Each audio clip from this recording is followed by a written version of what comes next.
All right, chapter 2. Microphone is on. Nightlife. For the rest of the day, I felt sad, sad, sad. You look sad, Humphrey, Golden Miranda said when she was cleaning my cage right before lunch. According to the chart Ms. Mack had left, it was her turn to take care of me. Thank goodness. Miranda was the best cage cleaner and never said yuck. She put on throwaway gloves and then cleaned my potty corner, changed my bedding, gave me fresh water, and finally, oh joy, gave me fresh grain, some lettuce, and mealworms. This will make you happy, she said as she slipped me the special treat she'd brought from home. Cauliflower. Naturally, Miranda had good taste. I promptly saved it in my cheek pouch until I could store it in my sleeping house. Hamsters like to stash food for the future. After my cage was taken care of, I felt well enough to observe Mrs. Brisbane more carefully. Now, Miss Mack was tall, wore bright blouses, short skirts, and high shoes. She wore bracelets that jingled jangled. She spoke in a loud voice and waved her arms and walked around the room when she taught. Mrs. Brisbane, on the other hand, was short with short gray hair. She wore dark clothes and flat shoes, and she didn't jingle jangle at all. She spoke in a voice just loud enough to hear and sat at her desk or stood at the chalkboard when she taught. No wonder I was feeling drowsy after lunch. All that nice food and all that soft talking. Is that all this hamster does? Sleep? She asked at one point when she glanced over at my cage. Well, he's ternal, replied Raise Your Hand, Heidi Hopper. Raise your hand, Heidi, said Mrs. Brisbane. What's ternal? You know, ternal. He sleeps during the day, said Heidi. I was wide awake now. Nocturnal, I squeaked. Hamsters are nocturnal. Oh, you mean nocturnal, said Mrs. Brisbane, almost as if she had understood me. She turned and wrote the word on the board. Can anyone else name an animal that's nocturnal? Owl, said Heidi. Raise your hand, Heidi, said Mrs. Brisbane. But that is correct. An owl is nocturnal. Anyone else? A voice shouted out, My dad! Mrs. Brisbane looked around. Who said that? He did. AJ. Garth Tugwell pointed at AJ. Both boys sat at the table nearest to my cage. What about your dad? Mrs. Brisbane asked. She didn't tell him to raise his hand. Maybe she didn't notice because he usually doesn't call her something. AJ squirmed in his seat. Well, my mom always says my dad is nocturnal because he stays up so late watching TV. Stop giggling, Gell, and a few other students snickered. Mrs. Brisbane didn't crack a smile. Her use of the word is correct, she said, though technically humans are not nocturnal. Any others? Eventually, the class came up with some more names of nocturnal animals like bats and coyotes and opossums, and Mrs. Brisbane said that the class would be learning more about animal habits later in the year. If she'd just look at me, she could learn a lot. But I noticed for the rest of the day that Mrs. Brisbane stayed far away from my cage, as if I had a disease or something. She read a mighty fine story to us in the afternoon, though. In fact, I couldn't get back to my nap afterward. It was about a scary house and these scratching noises and a ghost. Thump, thump, thump. The ghost came down the hall. Oh, I had shivers and quivers. I have to say, Mrs. Brisbane knows how to read a story. Her voice changed and her eyes got wide, and I forgot about her gray hair and her dark suit. To squeak the truth, my fur was on end. The story had a funny ending because it turned out the ghost wasn't a ghost at all. It was an owl. At the end of the story, everybody laughed, even Mrs. Brisbane. I was beginning to think that life with this new teacher wouldn't be so bad. But I changed my mind when the bell rang at the end of the day and all my classmates raced out of the room, leaving me alone with her. She erased the chalkboard and gathered up her papers. I could tell that we'd be going home soon. Suddenly, I began to worry. What if Mrs. Brisbane lived in a scary house with spooky noises and a thumping ghost? Or even worse, what if Mrs. Brisbane had a scary pet, like a dog?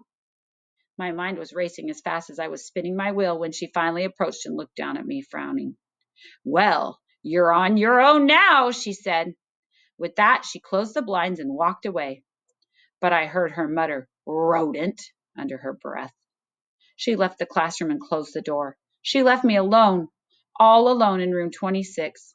I had never, ever been alone before. As the room slowly grew darker and quieter, I thought back to the happy times at Ms. Mack's apartment.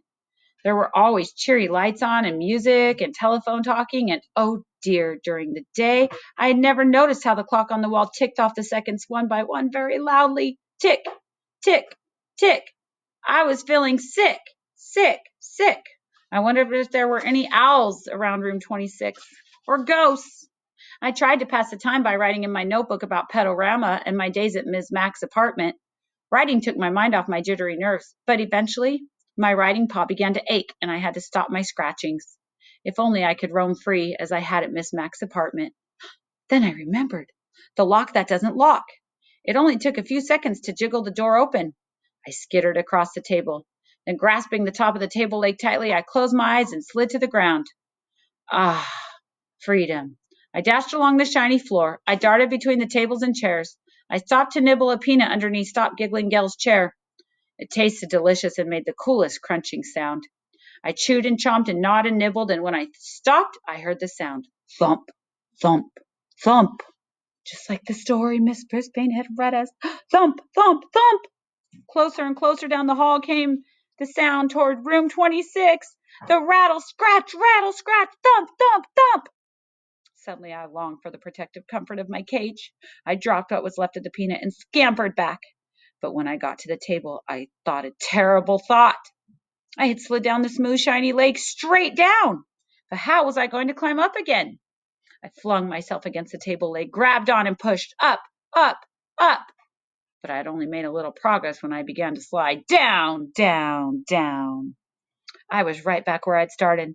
The rattling got louder. The sounds weren't coming toward room 26 anymore. They were coming in room 26. Just then I noticed a long cord running down from the blinds. Without hesitation, I leaped up and grabbed the cord and began swinging back and forth. My stomach churned and I wished I'd never touched that peanut. But with each swing, I got a little higher off the ground. As soon as I saw the edge of the table, I closed my eyes and dived toward it. Whoosh! I slid across the table and scampered into the cage. As I pulled the door behind me, I was suddenly blinded by the light. The something had turned on the lights and was clomping across the floor. It was huge and heavy and coming right toward me. Just then my eyes adjusted to the light and I saw the thing. It was a man. Well, well, who have we here? A new student, a voice boomed. The man was smiling down at me. My, that was a lovely piece of fur across his upper lip. A nice black mustache. He bent down to peer in at me. I'm Aldo Amato. And who are you? I'm Humphrey. And you scared me half to death, I told him. But as always, all that came out was squeak, squeak, squeak. Aldo squinted at the sign on my cage. Oh, you're Humphrey. Hope I didn't scare you half to death, he said with a laugh. I've just come to clean the room. I come every night. But where have you been? He said. He rolled up a big cart with a bucket and mops and brooms and all kinds of bottles and rags on it. Oh, that's right, he replied as if we were having a real conversation. Mrs. Brisbane came back today. She's a good teacher, you know, Humphrey.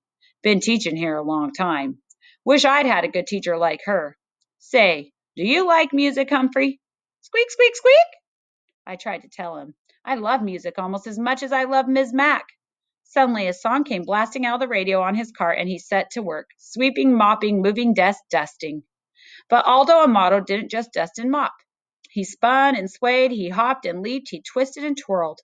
How do you like the floor show? Aldo asked me, as he grasped the mop like a dancer holding his partner.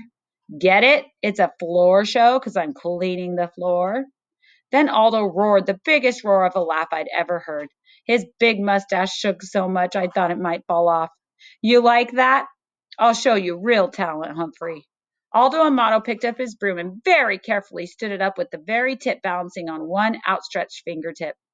It wiggled from side to side, but Aldo moved with the broom and managed to keep it balanced straight in the air for an amazingly long time.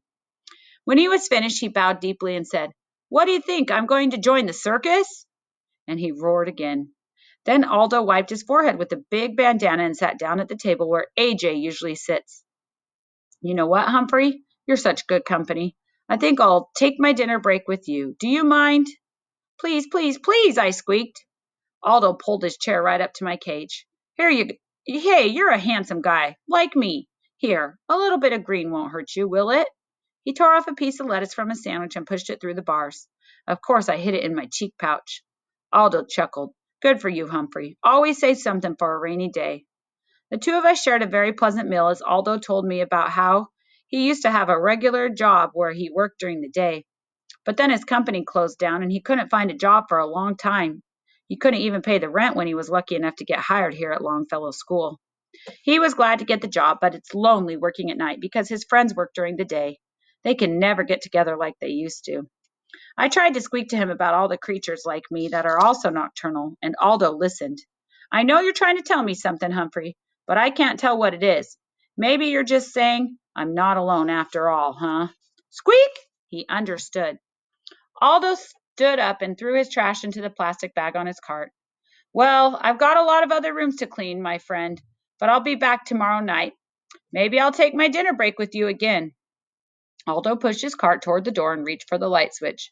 No, no, no, I squeaked, dreading the thought of being plunged into darkness again. Aldo stopped. I hate to leave you in the dark, but if I don't turn off the lights, I could lose my job. He clomped back across the floor to the window. Tell you what, I'll leave the blinds open a little. There's a nice light right outside your window. After he turned off the lights and left, I chomped on the lettuce I'd saved and basked in the warm glow of the streetlight and my new friendship with Aldo. Our tip 2, hamsters are not picky about their food and they eat very little. Make sure to feed your pet a wide variety of tasty foods. The end of chapter 2. Come back for chapter 3.